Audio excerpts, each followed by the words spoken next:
Alright. So, rakan-rakan akademik UTM, so saya memperkenalkan Profesor Dr. Haslinda binti Ibrahim daripada Universiti Utara Malaysia. Okay, mungkin saya boleh terangkan ringkas saja tentang Prof. So, Prof ialah pemenang pada anugerah untuk kategori pengajaran transformatif ya Prof bagi tahun 2019. Ya. Right, so Dr. Syakir, PM Syakir ada apa-apa lagi nak tambah? Okay, mungkin saya rasa Prof Saya rasa kita kena ucap banyak terima kasih lah kepada Prof kerana dalam masa yang singkat sudi terima kita punya undangan Prof. Okey, sama-sama. Terima kasih. Saya rasa saya boleh jemput Dr. Syakir dekat Al-Bukhari, betul? Betul Prof. Okey. Okay, terima kasih banyak Prof. Okey. Sama-sama. Okey, tak apa, kita share je. Segala trik-trik yang ada Prof. Okey, insyaAllah. Tak apa, tanya je apa nak tanya. Kalau saya boleh bantu. Okey Prof. Terima kasih Prof. Thank you. Alright, so tanpa melengahkan masa, saya memohon untuk rakan-rakan akademik UTM untuk kita sama-sama orang kata memberi perhatian dan orang kata jika ada apa-apa sebarang persoalan mungkin boleh ditanyakan dengan Prof Haslinda semasa ataupun mungkin selepas pembentangan Prof, perkongsian ni. Macam mana? Boleh at any time. Anytime, Alright. Okay. Alright, so the screen is yours, Prof. Over to you. Okay, thank you.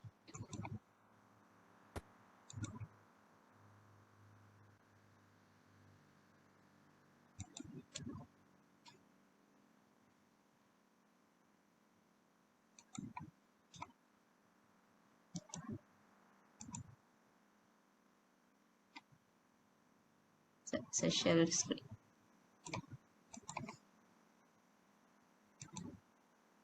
Okay, Assalamualaikum warahmatullahi wabarakatuh and a very good morning. Nampak skrin ke? Okay. Ya? Okay ya? Suara okay, jelas? Dr. Melati, suara okay? Okay. Ya? Okay. Jelas, Prof. Okay, kita buat secara informal je. Kalau ada apa boleh boleh unmute your mic or you can interject me at any time.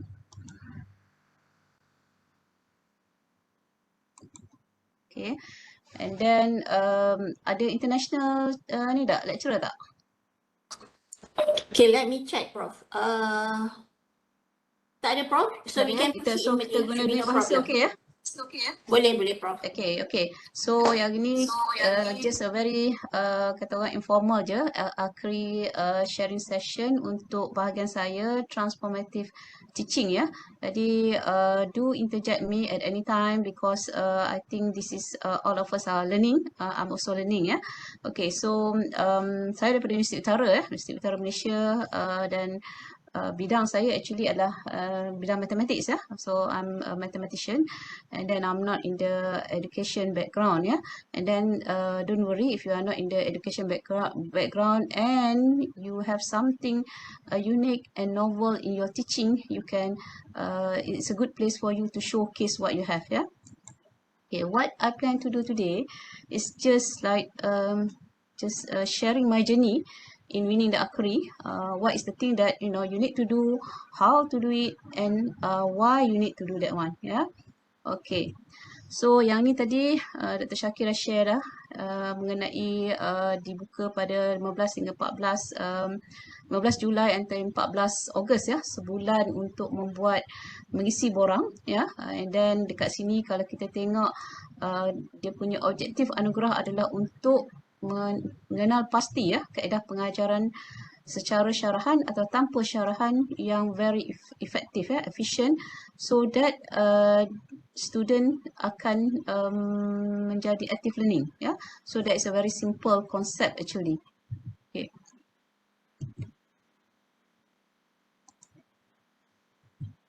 Okay.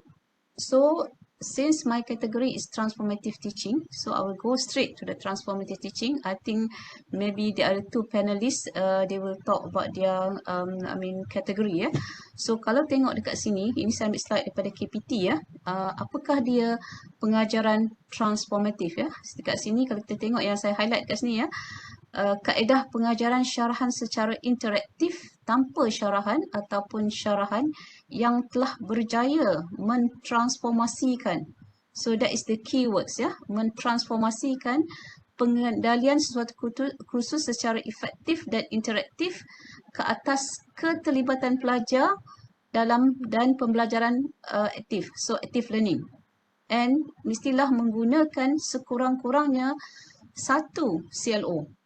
So meaning that before you fill out the form, okay, of course definitely you must know your novelty. Meaning that you have done your teaching, okay, and then you dah pilih subjek mana, and lepas tu you tengok dekat subjek tu what is the strength of your project. Is it dekat transformative ke? Is it dekat immersive maya ke? Teradun ke? And in order to do that, what you have to do, I think you have the link dekat AKRI tu. You baca dia punya definasi, okay? That is what I did last time. You baca dekat dia punya definasi, and then after that, check the example from the winner. So that is what I did last time. So I know this is my project. I check what is my novelty, and after that I choose my category, and I check the example from the winner, and I study about the winner. What is the thing that unique in that winner punya category that make the winner wins the category? Okay, so that is the first step that you need to do, so that you know your strength, because that is very important. You have to know your strength, because that will really highlight your novelty. Okay, so that is the way how the first step that you want to choose your category, because choosing the category is very important, because sometimes you have the novelty but you put in different category, that makes that people ask you, where is your transformation, but actually maybe you do immersive, not transformative. So that is very, very important for you to check that one. Okay, so why you need to do transformative teaching? I think not only because you want to win the category, but we know that right now when we teach, we cannot teach the way that we taught the student, maybe 20 or 30 years ago, because that's not relevant to the world anymore.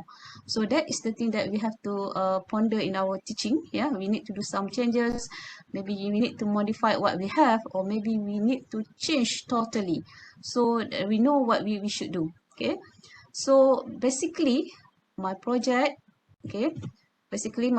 is just a teaching journey that foster 3 categories, 3 parts: innovation, creativity, and critical thinking. So why do I do that? Because if you look into the scale, top 10 scale for 2020, 2015, 2025, 2030, these 3 category is always there.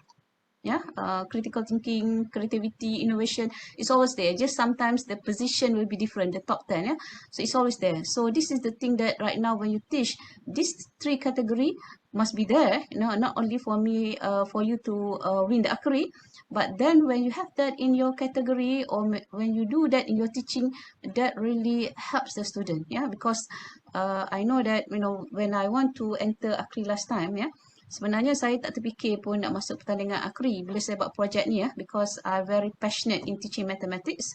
So I did something different in my teaching, and I have all the evidence, and then suddenly the AKRI open, then my team say, okay, Prof, why not we just enter the AKRI? I say, why not? I didn't expect that I want to enter the AKRI. So that is how I start doing this one, because there is nothing in my head that when I teach, I want to do to enter AKRI, because at that time masa AKRI keluar pun saya kata, apa AKRI ni? Saya pun tak tahu sebenarnya AKRI itu apa.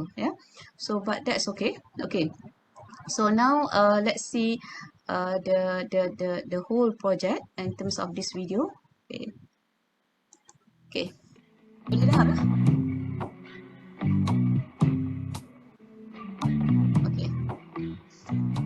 XDIP adalah kaedah pengajaran dan pembelajaran yang berpusatkan pelajar dirangka khas untuk melengkapkan pelajar dengan ledakan globalisasi masa kini, merangkumi aspek pengetahuan, kerja berpasukan, komunikasi dan penyelesaian masalah. 3 kaedah utama dalam komponen XDIP adalah explore iaitu penjelajahan, discover iaitu penemuan, dan develop iaitu pembentukan. Sebelum ini, pengajaran dan pembelajaran matematik di Pusat Asasi Pengurusan UUM ini menggunakan sepenuhnya kaedah kuliah dan tutorial. Walau bagaimanapun, pendekatan XD yang diperkenalkan telah memberikan impak yang besar kepada para pelajar.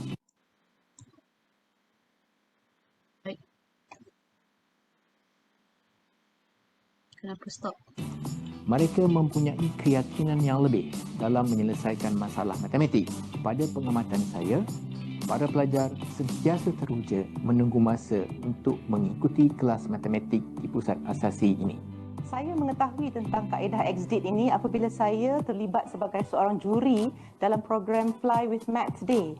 Di situ saya kagum melihat pelajar-pelajar muda ini dapat berkomunikasi dengan baik, mempunyai keyakinan yang sangat tinggi, dengan semangat yang membara serta dapat tampil dengan idea yang bernas.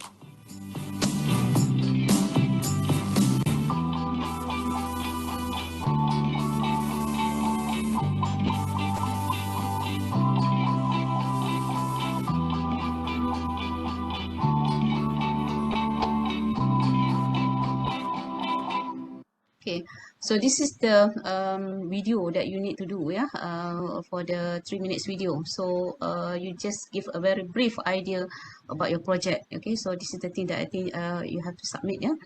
Okay, so when we do the AKRI, yeah, there are 4 things that will be evaluated, yeah. Rational 10%, kaedah pengajaran 40%, keterlibatan pelajar 20%, and then keberkesanan dan impact adalah 30%. So for the transformative teaching, kaedah pengajaran 40%. For others category, kaedah pengajaran is 30%, and then keterlibatan pelajar will be 30%. Because for the transformative teaching is us, meaning that the method that we use that transform the student. Okay, that's the reason the methodology or the kaedah pengajaran is a very, very important, and then that must be novel in order for you to win this category. Okay, okay.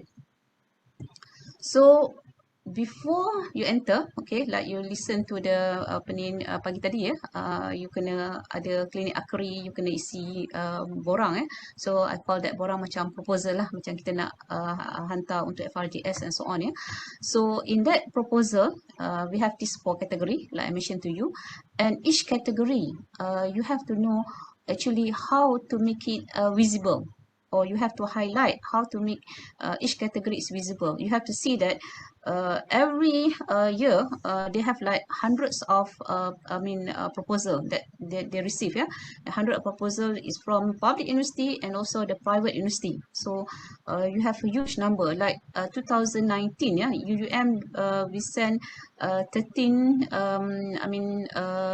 proposal for the AKRI. So my team is the only one shortlisted for the for the pitching, So AKRI ni mula-mula you hantar dulu proposal.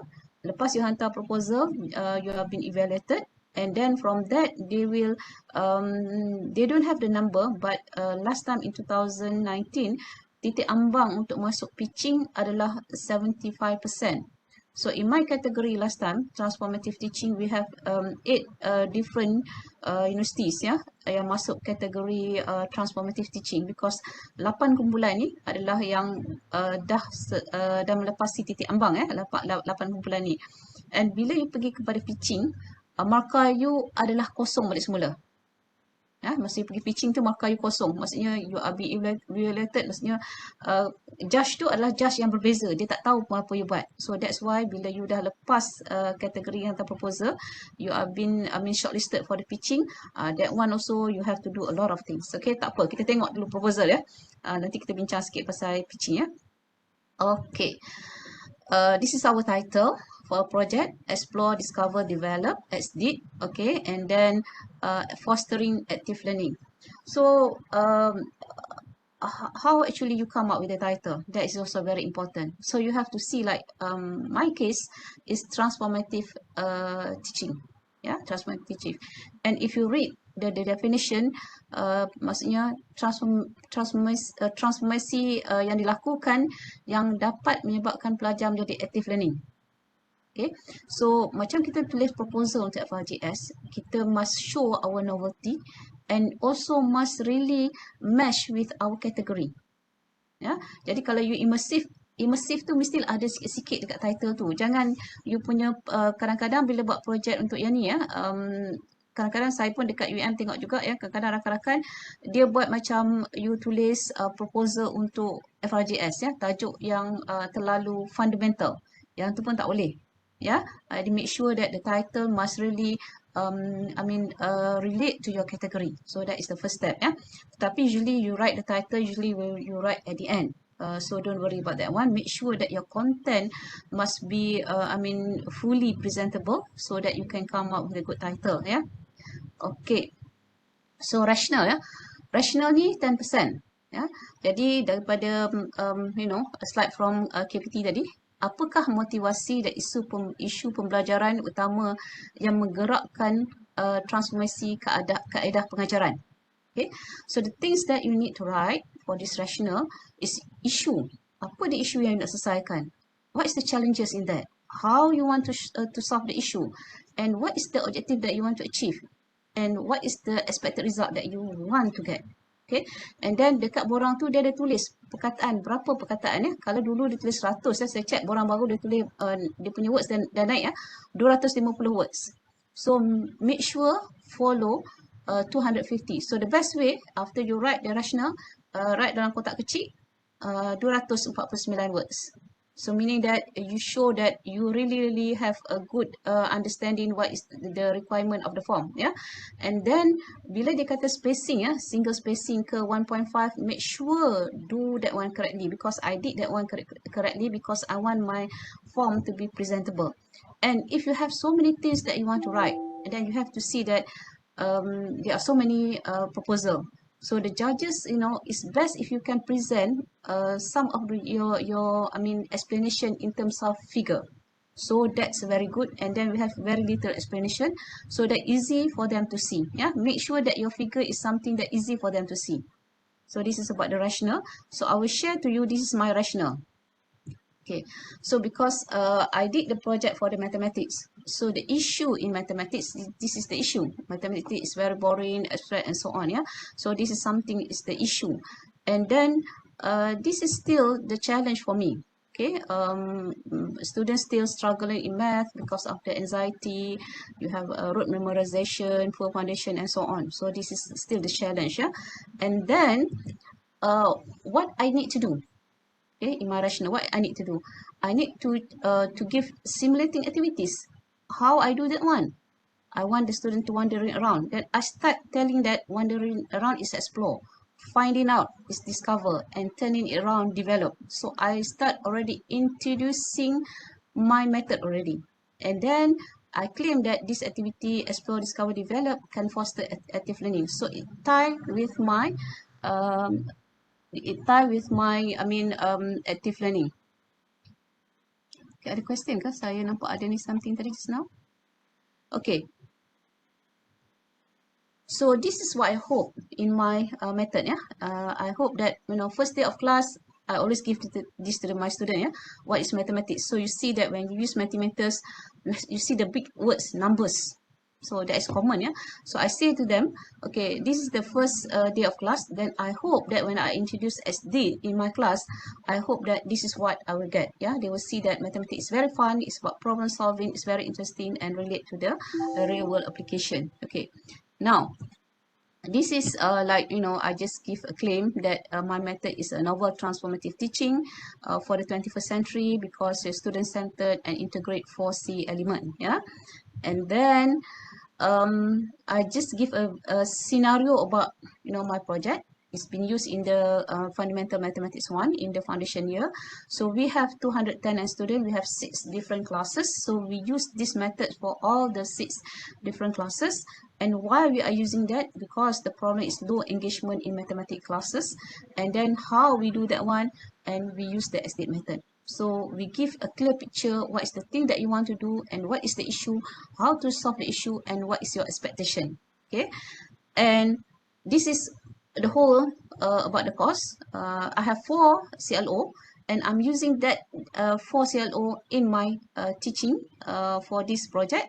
And then I tell them that before I use the estate method, we have the distribution of assessment, and then with the estate method, we just change the assignment and quizzes to be the problem-based activity for the 4CLO. Okay, and then final exam, definitely you cannot change that one. Okay, so approach is 40% for the transformative teaching, ya. So simple je dia tulis dekat KPT, apakah kaedah pengajaran transformatif yang digunakan. Okay, but then because this is competition. Okay, so in order for anybody to notice you, the first step you must know that your approach must be unique. Okay, or it can be innovative, it must be novel, or it can be questionable. So what do I mean by questionable here? Questionable meaning that you give a new approach that nobody have done, and people will asking you, is it correct, or is it novel? But then if you prove that it's novel, then your approach is unique. So that is the thing, and definitely jangan lari daripada CLO. Nanti dia akan tanya approach ni ataupun you punya project ni you guna CLO mana, dan setiap aktiviti yang buat ni satisfied CLO mana. So that is the very important thing that you need to have that one. So let me share my approach. What is my approach here? So this is my approach. SDIT, SDIT is my approach: explore, discover, and develop. And then actually this is the integration of engineering process and also combinatoric process. Maybe some of you in the engineering, you can see that this is the process when you do engineering, and then in my area this is the process when you do the when you want to come up with the proving. So this is the process, and from these two different area. So it comes with the SDIT method, explore, discover, and develop. And for each method here, so I write down like what is the student need to do and so on. And actually, this method we have published in the Scopus journal, and also I produce the IP for this method. Okay, so we already produced the IP for this method. Okay, because that one you don't plan, but when you do something novel, you say why not you share with others, why not you make it as an IP. So that is the thing. So for this method, it does not mean that you have to come up with a new method, but if you can use any method that you have, maybe in terms of education line, but you do some modification. How you modify in order to mesh with your, because dekat ada satu soalan dekat bahagian metodologi tu, adakah ini adalah macam original ataupun modified? Dekat tu you kena explain lah. Kalau macam my case is originally from my idea, so I explain that one, how I produce this method and where I already disseminate this method, the IP and also the published in the article. So it's been verified, like I mentioned just now, questionable. Satu method people will question, but you will not question because you already get the IP and also you already published in the paper. So that is the thing. So after you tell about your method, how you use the method, so this is how you use the method. So there are three categories here. The method SDIT is explore, where you want the student to do in the class, they do the brainstorming about the title or about the project they are giving, about the algorithm they are giving. So that is about the explore part. The second part, discover, so try and error. So I've been teaching more than 20 years, so I can see that in mathematics usually we are lacking in terms of discover part. We can ask the student to understand the question, but this is the thing that lacking in teaching mathematics in terms of discover. So that's why every time when I teach, I groom my student to follow this 3-step. And the last step is in math you need to come up with a formula, or maybe you need to come up with the algorithm, maybe you need to come up with a procedure. But if you follow these 3 steps in math, you will get a very good result in terms of the student, in terms of their critical thinking. So this is the thing that I want to prove, that by using this method in the class, they have done a transformation in their learning and studying math. Okay. So this is the example how you do the explore, discover, and develop state. So you have 4 CLO. The first CLO is actually about to explain about numbers. That is the first CLO. So what we did, we give them a problem-based activity. About they want to go for the traveling, and then after that, the output. This is the output from the student, the poster. But in the output, the student have to show that what is the explore part, what is the discover part, and what is the develop part. So they have to show that, because we want to show that we want to actually to nurture the student, their thinking using the explore, discover, and develop in studying math. Actually, I think not only in math, maybe in different area also it's the same. Yeah. So I have 4 CLO. I'm using 4 CLO because the requirement just now, if you see, you are using at least 1 CLO. So, but I'm using all of them. Yeah. So the second CLO is about sequence. So it's very boring when you teach mathematics. You are teaching for the foundation studies. Yeah. You're using Janjang geometry, Janjang arithmetic. Students have learned that in high school. So what we did last time, we give a sequence in combinatorics is Fibonacci. Yeah. So we tell the student actually this is the sequence. We give them the scenario. We want them to use explore, discover, and develop to come up with this sequence. So and then in fact, for this sequence, for the student to understand the sequence, we ask them to create the dance that their step for the dancing have to follow the sequence. Okay, so we have done a lot of activities with them. Yeah. So this is the third CLO. It's about the limit. So we bring the student to the Stadium. So this is in 2018. Yeah, we did this project in 2018. We bring them to the stadium to ask them to take some time for the running and activity. They take the everything, and then after that we give some activities for them to do in order to cover the CLO number 3. And CLO number 4 is about differentiation, and you can see the student do here dribbling the ball. Yeah. So this is about the DSDT, about the time. Yeah. And then this one, we ask the student to have a role play in mathematics. Yeah. So they have to present the role play in 4 minutes. We call the program is 2M²T. Yeah. 4 minutes mathematics talks for half day presentation in the activity for Fly with Mathematics. Okay. So you see that I have 4 CLO. I cover all 4 CLO. Okay. But if you want to use 1 CLO, also okay, but that's fine, because the requirement is at least 1 CLO. But you have to see, you have all the information that needed for this category. Sebelum ini, This is the pengajaran dan pembelajaran evidence. matematik di Pusat Asasi Pengurusan UUM ini menggunakan sepenuhnya kaedah kuliah dan tutorial. Walau bagaimanapun, pendekatan XD yang diperkenalkan telah memberikan impak yang besar pada para pelajar. Mereka mempunyai keyakinan yang lebih dalam menyelesaikan masalah matematik. Pada pengamatan saya, para pelajar sentiasa teruja menunggu masa untuk mengikuti kelas matematik di Pusat Asasi ini. Okay, so when we finish about our rationale, our approach, okay, and then we will see the student involvement. And this is, you have to provide all the evidence, how to show that the student really involved or the student engaged in your learning. Yeah. So this is, you see that sejauh manakah kaedah pengajaran transformatif ini dapat meningkat keterlibatan pelajar. Okay. So you have to provide the evidence. You cannot just say that the student like your course. No. Okay. Okay. So where you want to get the result? For example, here you can take the result from the exam. You can do the comparison before you introduce the method and after you introduce the method. Maybe you can see the difference in their results. Okay. And then you can take the result from the quizzes. So you have to do some analysis about that one. You can also take from, your online learning. Yeah, so this one I take from the ISIVAS in UM, because every semester the student have to do the reflection, yeah, for what we are teaching. So you can pick up from that one. So that is genuine. And then for during that time, we bring the student to do a community program, yeah, they become the facilitator for the STEM program. And then you can have some activity in class where you see that the student have heavily engaged in the discussion. Okay, you can show from the Padlet, you know, where something that to show how they are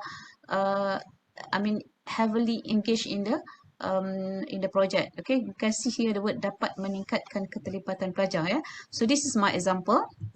Okay, so I show that how the student engagedly, you know, in the class, they do like, you know, in class discussion, they have outside class discussion, and then this is the example in the Padlet. You know, we have Padlet where the student, because you see that when you teach right now, some students, they are very shy to speak in front, but when you have a Padlet, they can write a lot of things. So we can, you know, screenshot that one and show how they have a heavy discussion on the Padlet. Yeah, so this is in terms of discussion. This is in terms of the ISIVAS. Okay, I just pick up from the ISIVAS what the students say about, you know, my teaching. So you take the one and then highlight which is the keyword here. You see, and then the pick student interest, open our eyes. Okay, change student perception. That is the thing that show you have done a transformation. Okay, this is the feedback. Like in the beginning, I say to you that first day of class, I always ask the question, what is mathematics? And then you see first day of class, this is what the students say. This is the last day of class. Okay, this is also one of the evidence showing that how you have transformed the transformation. You see that the words change because it's very, very hard to say that mathematics is beautiful. Yeah. So as a mathematician, you have been teaching for a long time. When you see students say mathematics is very, very beautiful, then you know something that, you know, I feel very, very happy and sad also, because it's not easy to see mathematics is beautiful, and you can see the word fun and you see the word love. They love mathematics, which is, you know, very, very interesting discovery that you have done. Yeah, so this is evidence to show that you have done the transformation. Okay, this is in terms of the result. Okay, so we have two tests, if you remember, to test. The first test is we give it test 1, week number 5, and then we have a final, usually week number 15 or 16. Yeah, so week 5 is just like, you know, 5 weeks. They are not really comfortable with the method and everything, because usually they are from high school, they enter the foundation year.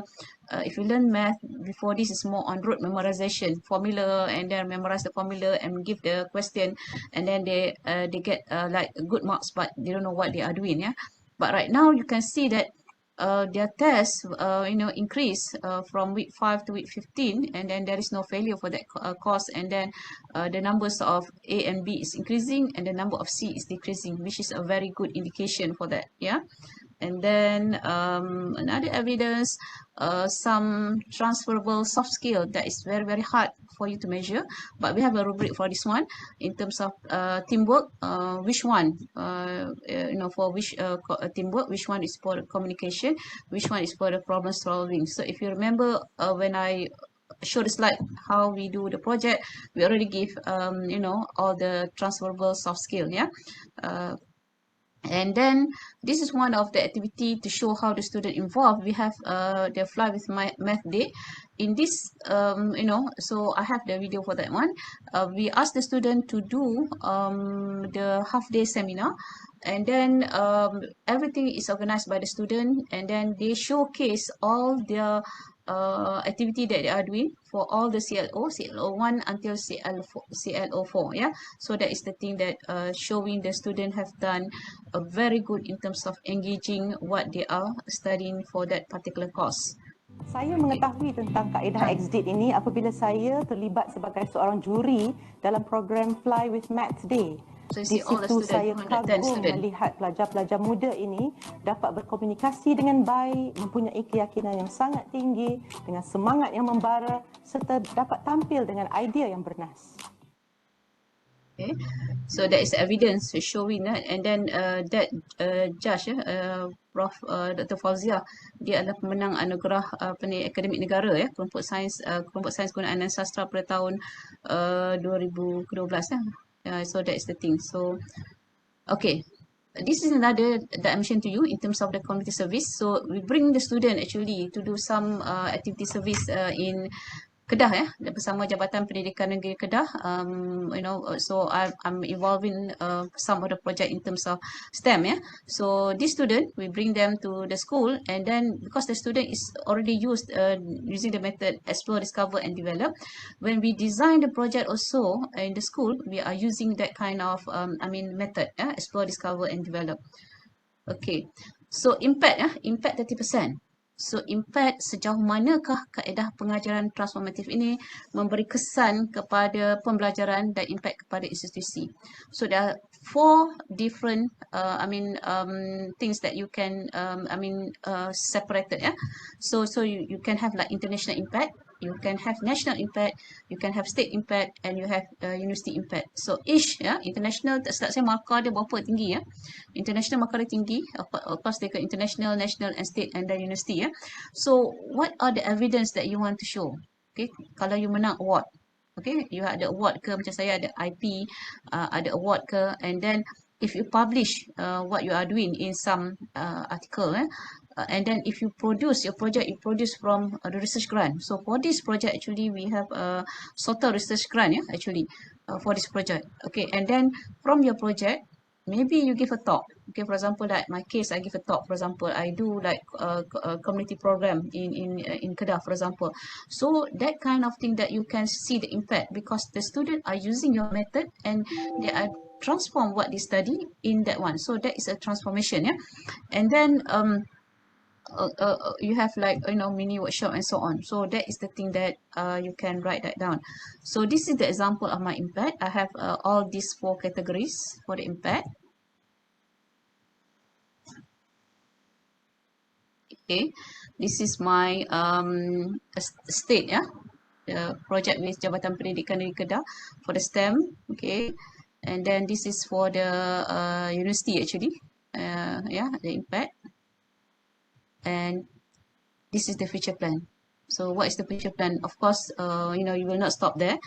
You want to do train of the trainers, and then you can write a module, everything and so on, and then you can do more outreach program. So that is basically the whole thing about the project. Okay. Okay, now anything that you want to ask about the preparing the proposal before I go for the pitching, or I just continue? See in the chat, is there anything? Ada apa-apa soalan daripada rakan-rakan akademik UTM untuk Prof? Okay, tak ada Prof. Okay, Boleh proceed. continue ya. Alright, sure. Okay, so once you already submitted your form once you already submitted the form, and then insyaAllah hopefully I really make doa for all of you. Okay, you from UTM will be selected for the pitching.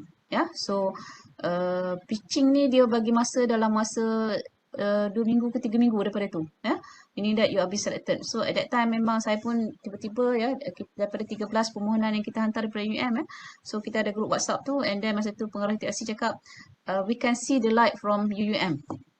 Okay, semua macam takut siapa sampai hari yang mungkin lagi 2 minggu sebelum pitching day tu baru saya dapat surat daripada KPT. Dapat surat tu masa tu memang is for me like I rasa lebih teruk daripada nak viva PhD lah because something new for me because this is education education punya competition. I never dream that I can put my feet on this education punya area because I would never do in education research and so on and then I was like what is the thing that you need to do it's a lot of things actually. Dalam masa 2 minggu tu memang I put 100% effort on my pitching day because I'm the leader. Of course, I'm the person that have to pitch on that day because you want to sell something. So I watch a lot of YouTubes from the TED Express how to do pitching. Because you want to improve yourself to do pitching because you are given only 10 minutes to do pitching. Just imagine to make you a winner. Okay, after they have selected your proposal. You are given only 10 minutes to do the pitching, and then at that time, that will determine you the winner. Because when you do the pitching on that day, like I mentioned to you, your mark is 0. So you start from scratch. So what you have to do, you have to have all the evidence, okay, and practice, meaning that right now, when you do the pitching, it seems that if let's say something happen with your technology, you know, you can open your PowerPoint and then, you know, you can just speak from inside. So that is the thing, yeah, that's the thing that you need to do. Okay.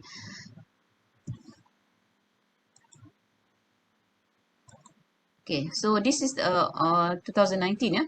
So this is three of us. You have to register. So this is in the room. So in the room is like masa you pergi conference lah. Bilik kecil, you boleh muat lebih kurang 20 ya, 20 I mean audience. And then this is the judges. We have 3 judges here. And then the one here, this is the leader from UTM. And then you know you have to do the pitching. So that's the thing. And then usually if the university from from KL lah, because sebab kat KL dekat Everly Hotel, dia pun bawa ramai penyokong. So kami from UM, kami bertiga sahaja dalam bilik tu, ya. Tak ada penyokong pun, tapi tak apalah, ya. Okay. So this is during the pitching. So I think I record a little bit. So this is during the pitching.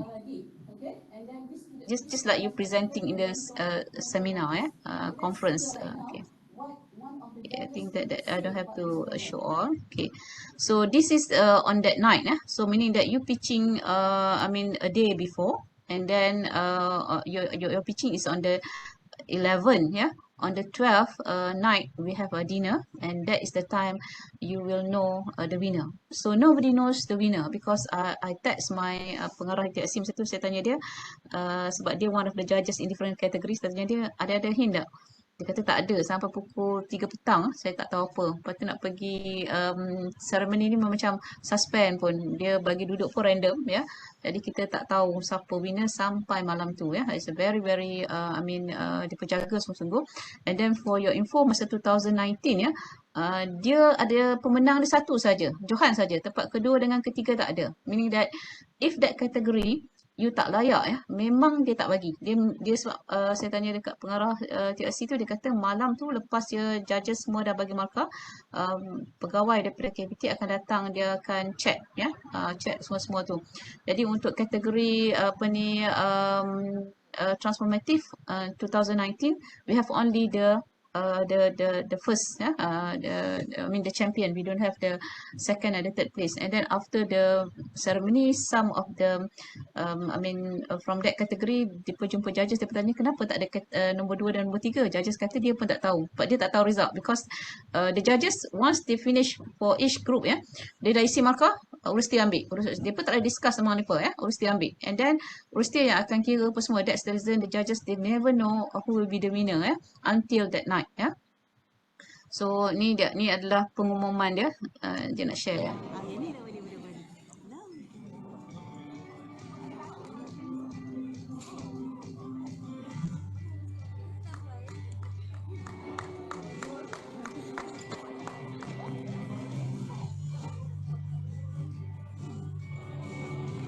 Dia akan tayangkan semua yang 8 orang yang transformative teaching tu, dan boleh dia ya. Dan Johan disandang oleh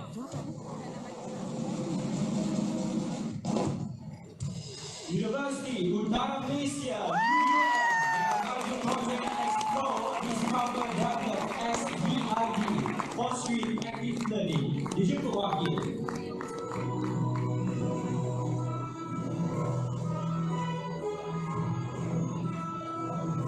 Okay, so that is the ceremony, yeah. So you never expect that one. So I also never expect that one, yeah. So alhamdulillah.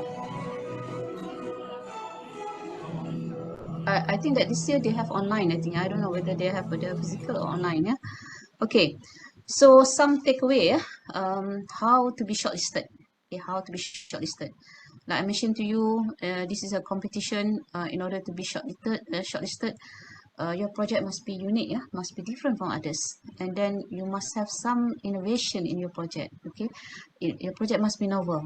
So that is the thing. You cannot run away from that because if you don't have that criteria during the pitching, you know, I remember one of the candidate in that they present like game, ya, belajar menggunakan game, ya, game.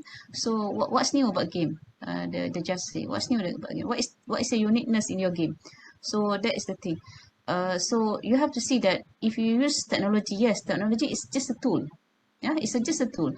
But then how you maneuver your technology is the most important thing in order for you to have some uniqueness or some innovative or some novelty in your project. Yeah, and then the impact must be huge. Yeah, impact must be huge, holistic impact, and evidence. Yeah, evidence is like something if you just started, it's killing you actually. That's happened to me last time to compile my evidence. Yeah, so I have all the thing because you never plan that you want to go for the competition. Your evidence is like scattered, yeah. So nak cari kat mana, lepas tu nak letak apa, yeah. So that is very very, very hard.